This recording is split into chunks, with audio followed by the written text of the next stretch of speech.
ঠাকুর, মা, স্বামীজির শ্রীচরণে ভক্তিপূর্ণ প্রণাম জানিয়ে আজকের নিবেদন শ্রী শ্রী মায়ের কথা। স্বামী অরূপানন্দ, পর্ব 27। জয়রামবাটিতে সকালে বাড়ির মধ্যে গিয়ে দেখি মা কলমি শাক কুটিতেছেন। আমি বলিলাম, কলমি শাকের সঙ্গে এ কী করছো? এ যে ঘাস। মা বলিলেন, এ ঘাস ফুলের শাক। কৃষ্ণের গায়ের এই ঘাস ফুলের রং ছিল। মধ্যাহ্নে খাইতে বসিয়াছি। পাগলি মামি তাহার ঘরের বারান্দায় একটি ছেলেকে পাতা ও জলের গ্লাস দিয়াছেন। বিড়ালে সে জলে মুখ দেওয়ায় পুনরায় জল আনিয়া দিয়াছেন। আবার মুখ দেওয়ায় সে জলও বদলাইয়া দিলেন। এবারেও একটা বিড়াল সে জল খাইতেছে। পাগলি বিড়ালটাকে তাড়া করিয়া বলিতেছেন, পোড়ার মুখো বেড়াল, মেরে ফেলব। তখন চৈত্র মাস। মা কাছেই ছিলেন।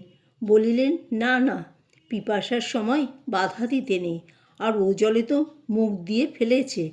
পাগলি মামি চিৎকার করিয়া বলিতেছেন, তোমার আর বেড়ালকে অত দয়া দেখাতে হবে না, মানুষকেই বড় দয়া করেছেন, মানুষকে দয়া করো না। মা গম্ভীর হয়ে বলিলেন, আমার দয়া যার উপর নেই সে নেহাত হতভাগ্য। আমার দয়া যে কার উপর নেই তা বুঝি না, প্রাণীটা পর্যন্ত। রাত্রে খাইতে বসিয়াছি। মা নিজে ঝিঙে, আলু প্রভৃতি দিয়া একটি ব্যঞ্জন রাঁধিয়াছিলেন। তাই আনিয়া দিয়া বলিলেন, খেয়ে দেখো কেমন হয়েছে। আমি একটু খাইয়া বলিলাম, এ যেন রোগীর পথ্য, ঠান্ডা ঠান্ডা। কে রেঁধেছে? মা বললেন, আমি। আমি বললাম, তুমি নিজে? মা বললেন, হ্যাঁ। আমি বললাম, কই, তেমন হয়নি, আমাদের দেশের পছন্দ মতো হয়নি। মা বললেন, তুমি শুধু ঝোল মুখে দিয়ে দেখো। নলিনী বললেন, ও পিসিমা, তুমি যে রান্নায় মোটেই ঝাল দাও না, ও কি খাওয়া যায়? মা বললেন নলিনীকে, তুই ওর কথা শুনিসনি, খেয়ে দেখবি ভালো হয়েছে। আমি বললাম, আমি কদিন তোমার রান্না কোনটা এদের জিজ্ঞাসা করে একটু একটু চেখে দেখেছি, সব ওই রকম। মা বললেন, বেশ তো, একদিন তোমাদের দেশের মতো রাঁধবো, দেখিয়ে দেবে। লঙ্কা বেশি দিতে হয় না? আমি বললাম, তত বেশি নয়, আর ঝাল কম হলেও রান্না কি খারাপ হয়? মা বললেন, কাল ছোলার ডাল আনিস, রাঁধবো। আমি আগে বেশ রাঁধতে পারতাম, এখন অভ্যাস নেই তো। কামারপুকুরে লক্ষ্মীর মা আর আমি রাঁধতুম। একদিন খেতে বসেছেন ঠাকুর আর হৃদয়। লক্ষ্মীর মা ভালো রাঁধতে পারত। সে যেটা রেঁধেছে খেয়ে বললেন, ও হৃদু, এ যে রেঁধেছে এ রামদাস বদ্যি। আমি যেটা রেঁধেছি খেয়ে বললেন, আর এই শ্রীনাথ সেন। শ্রীনাথ সেন হাতুড়ে। লক্ষ্মীর মা হলো রামদাস বদ্যি, আর আমি হলাম শ্রীনাথ সেন হাতুড়ে। শুনে হৃদয় বলছে, তা বটে, তোমার এই হাতুড়ে বদ্যি তুমি সবসময় পাবে, গা টিপতে পা টিপতে পর্যন্ত। ডাকলেই হলো। রামদাস বদ্যি, তার অনেক টাকা ভিজিট, তাকে তো আর সবসময় পাবে না।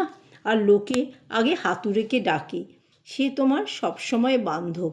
ঠাকুরকে বললেন, তা বটে, তা বটে, এ সবসময় আছে। নরেনের জন্য দক্ষিণেশ্বরে ঠাকুর একদিন বললেন, বেশ করে রাঁধো। আমি মুগের ডাল রুটি করলুম। খাবার পর নরেনকে জিজ্ঞেস করলেন, ওরে কেমন খেলি? নরেন বললেন, বেশ খেলুম, যেন রোগীর পথ্য। ঠাকুর শুনে বললেন, ওকে ওসব কী রেঁধে দিয়েছ? ওর জন্য ছোলার ডাল আর মোটা মোটা রুটি করে দেবে। আমি শেষে তাই করলুম। তবে নরেন খেয়ে তুষ্ট হলো। রাধু কি করায় পাগলি মামি তাকে তিরস্কার করিতেছেন। তুমি ওষুধ খাইয়ে খাইয়ে আমার মেয়েকে মেরে ফেললে, ইত্যাদি বলিয়া আরম্ভ করিয়া শেষে যা তা বলিতে লাগিলেন। বরদা আমাকে ডাকায় তিনি পাগলিকে তাড়া করিলেন। মাও অত্যন্ত অসহ্য হওয়ায় ধমকাইয়া বলিলেন, তোকে আজই মেরে ফেলব। আমি যদি তোকে মারি, দুনিয়ায় এমন কেউ নেই যে তোকে রক্ষা করতে পারে, আর এতে আমারও পাপ নেই, পুণ্যও নেই।